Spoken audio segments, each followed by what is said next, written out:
Hello everyone! Good morning! Kamusta po kayong lahat? Hope you guys all doing well. Gusto ko lang po i-share ang aming travel last 2023. Umuwi po kami ng Pilipinas at sobrang saya po namin dahil last uwi po namin ng Pilipinas 2016 pa. At maliliit pa yung mga bata nung time na yon, nung 2016. So, ito, 2023, nakauwi po kami ng Pilipinas. After po ng school nila, so, July to August po kami nandoon sa Pilipinas, 45 days. Kaya lang, yung mga panahon na yon madalas umuulan. Kaya, hindi po namin masyadong na-enjoy. Enjoy naman, pero yung ibig ko sabihin, yung madalas kasi umuulan doon. So, nasa loob lang kami ng bahay. Hindi namin naabutan yung talagang summer sa Pilipinas. Kasi nga sa atin, di ba, pag summer sa atin, mag-i-start ng March hanggang June. So, umuwi kami ng Pilipinas, rainy season na yun sa atin. So, ang maganda doon kasi nga, nung time na yon ang school year sa Pilipinas ay mag-i-start ng September. So, sakto, bakasyon din yung mga bata sa Pilipinas, yung mga pamangkin ko na nag-aaral pa. So, kaya maganda rin yung naging bonding namin dahil bakasyon yung mga anak ko, tapos bakasyon din sila nung time na yon dahil nga yung school year dati doon sa Pilipinas ay kagaya dito sa Canada na September ang pasukan. So, kaya nagkita-kita kami magpipinsan at yung mga pamangkin namin, mga anak-anak ng mga pinsan namin. So, masaya siya. Masayang bakasyon namin. So, ito, hinatid kami papunta ng airport sa Edmonton International Airport. Hindi ko nga lang nakuna ng maayos yung aming travel. Kaya ganyan ang itsura ng pagka-video ko. Hindi siya yung nakahiga yung phone. So, phone lang kasi ang ginagamit ko pag nagbi-video. Kaya nakalimutan ko i-ano ko pala, tawag nito, i-upload ko po pala in the future. So, hindi ko naisip na maging iba yung pag-shot ko or pag-document ng aming pag-travel. So, ito ngayon nasa Edmonton International Airport na kami. Ang flight namin dito is hapon pa. Hapon pa nun. Parang 6 yata ng hapon. Tapos, pero maaga kami pumunta ng airport. After lunch, pumunta na kami ng airport. At least, alam mo yun, yung mayroon kaming time na hindi kami tatakbo-takbo sa airport. Napakalaking airport nito. Kaya, yun, kailangan mo talagang maglaan ng time dahil yung gate namin is malayo din. So, ito, paalis na kami. Pa-take off na kami from Edmonton to Vancouver naman ito. So, ayan, nag-enjoy yung mga anak ko kasi nga, nung unang travel nila pauwi ng Pilipinas, maliliit pa sila. At least ngayon, yung mga memories na to is, yung makikita mo yung excitement sa kanila. Ayan, yung bunso ko, wala pa nun si Larchie. Yung bunso ko si Lord, sabi niya gusto daw niya sa window. So, ayan, sa window siya para makita niya yung paligid. Makita niya kung ano yung itsura ng nasa labas habang nasa plane kami.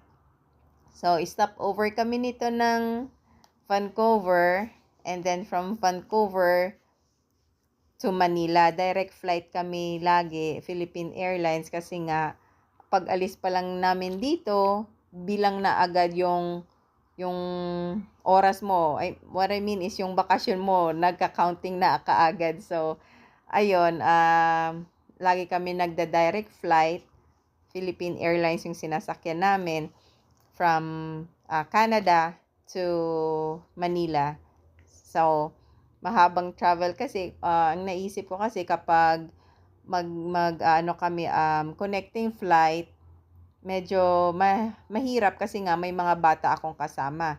So, ito ngayon, mabuti maganda ang pagka-shot ko dito.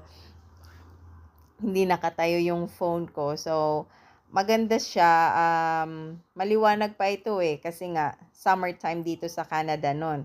Pero gabi na ito nung time na yon. So, ito from Vancouver na kami, Vancouver to Manila na pag take off ng sinasakyan namin.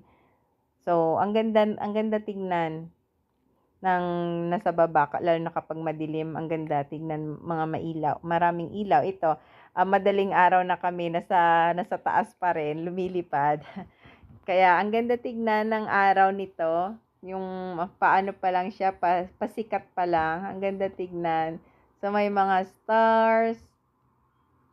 Kaya, binuksan namin yung bintana. Ayan, binuksan namin yung bintana. Pwede naman buksan yung bintana kasi. So, ayan, ang ganda tingnan ng mga ulap. Yung, kung titingnan mo, parang ang sarap tumalon-talon, di ba? Pero mahulog kapag tumalon ka dyan. Kaya, pero ang ganda nila tingnan. So, ito, palapag na kami ng Manila. Malalaman mo talaga kapag nasa Pilipinas ka na. So, ganyan siya. Palapag na kami ng Manila. So, ito naman, paalis na kami nito. Pabalik na kami dito sa Canada. So, sabi ko, tara muna tayo, pasyal-pasyal konti. Kasi kinabukasan, paalis na kami nito. Pabalik na kami ng Canada. So, pumunta muna kami ng Mitras Ranch. Ayan, hapon na rin kami nakaalis ng bahay, pero kahit papano, maliwanag pa rin. At nakita pa rin namin kahit papano yung paligid. So, ang ganda nito. Sa Mitra Ranch, nakikita mo yung baybay ng Puerto Princesa. And then, after nun, pumunta kami ng Baywalk. So, yan. Tuwang-tuwa itong bunso ko kasi nga nakapag-bike siya. Ayan, nagbike siya na may sidecar. Nire-rent ito pa. Nung time na yun, 100 pesos. Di ko alam kung magkano na ngayon. Pero maganda siya kasi nga nag-enjoy yung mga bata. At kami din, nagbanding konti ng mga kapatid ko at pinsan dito sa Baywalk. Magandang pasyalan ito. Maganda mag-jogging dito pag umaga at sa gabi. Ganito naman siya. Maraming open na mga foods. And then afternoon, bago kami umuwi ng bahay, pumunta muna kami ng sports complex. Ang ganda na ngayon ng sports complex dito sa Puerto Princesa. Ayan, naglalaro sila, yung mga bata. And then, kami din, nag-exercise dyan konti. Pero napakaganda, ang daming improvement ng Puerto Princesa ngayon.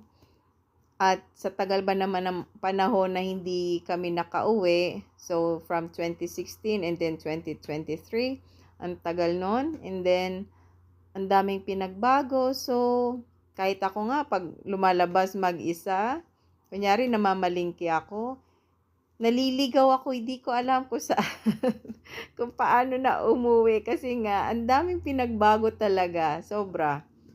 Ang laki ng pinagbago niya. Hindi na siya magubat na kagaya dati. Ngayon, ang dami ng establishments, ang dami ng nagbago. So, ayan, bago kami bumalik ng Canada, kinabukasan,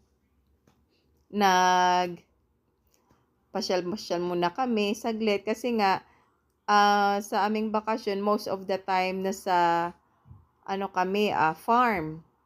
Wala kami sa city. So, yung mga anak ko, nakakapunta ng city. Minsan, pag umuwi yung kapatid ko, kunyari, mga 1 day or 2 days, may gagawin sila doon.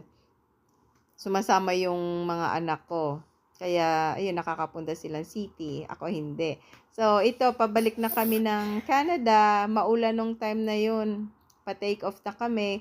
Galing Puerto Princesa Airport. Pa-take off na kami nito. Maulan nung time na yun. Buti nga, bago umulan, nakasakay na kami sa plane. Lahat kami nasa loob na ng plane bago bumuhos yung ulan. Kaya thanks ka din sa magandang bakasyon namin. Awa ng Diyos nakasama namin ang family at mga relatives namin at na-enjoy namin yung bakasyon kahit sa kabila ng mga ayun, rainy days. Pero okay yun kasi no, ano din namin, na-enjoy din namin ang rain. Kasi nga, ang rain sa atin, pwede kang maligo, di ba? Hindi kagaya dito sa Canada, pag nag-rain dito, malamig ang rain. Kaya, yun na-enjoy din ng aking mga anak ang maligo sa ulan. At sobrang, sobrang saya ko din na nakita ko at na-experience ng aking mga anak yung ganito, yung maligo sa ulan, maligo sa ilog, at marami pa kaming mga ginawa no, sa aming bakasyon. Pero na-experience nila yung maligo sa ilog ng irigasyon at sa ilog doon sa tuktok ng bundok. Not tuktok ng bundok pero doon nasa bundok siya. So yung mga ganong experience, memorable yun sa aming lahat. So ito, naka-take off na kami. Yan, nasa bintana na naman ulit yung anak ko kasi nga gusto niya makita ang surroundings. After no, nung pag-take off namin, tumigil din yung ulan.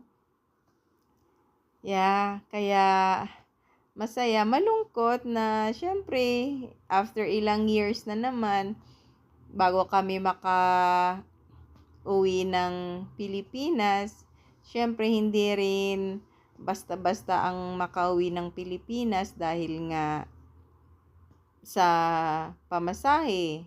And then, yung pocket money nyo pa. Tapos, yung mga expenses nyo pa dito sa Canada, pag umalis kayo, meron kayo mga babayaran pa mga bills. So, ayun, kailangan mong i-prepare yun. So, yan, galing na kami ng airport. Manila, pabalik na kami dito sa Canada. Nung time na yon, umuwi kami ng yung pamasahe namin, kaming tatlo, ang pamasahe namin no, nasa 6,000 plus. Ngayon, di ko alam kung magkano na kami kasi 5 na kami. So, ayan, pababa na kami, maglaland na kami dito sa Vancouver. After ng long flight natin, nandito na rin tayo sa Canada. Pero kinabukasan pa kami nakapunta dito sa naka-flight ng papuntang Edmonton dahil nga yung naiwan kami ng plane namin dahil yung ticket namin hindi naka-check-in at mahaba palagi ang immigration dito sa Canada, kaya dapat pag umuwi talagang paglalaanan ng mga ilang oras, hindi pwedeng 2 oras kasi nga hindi aabot doon sa flight mo unless naka-check-in kayo, hihintayin talaga kayo ng plane, pero kung hindi, maiiwan talaga kayo ng plane. But that's okay, nung time na yon nakapagpahinga kahit papano, and then kinabukasan flight namin papuntang Edmonton.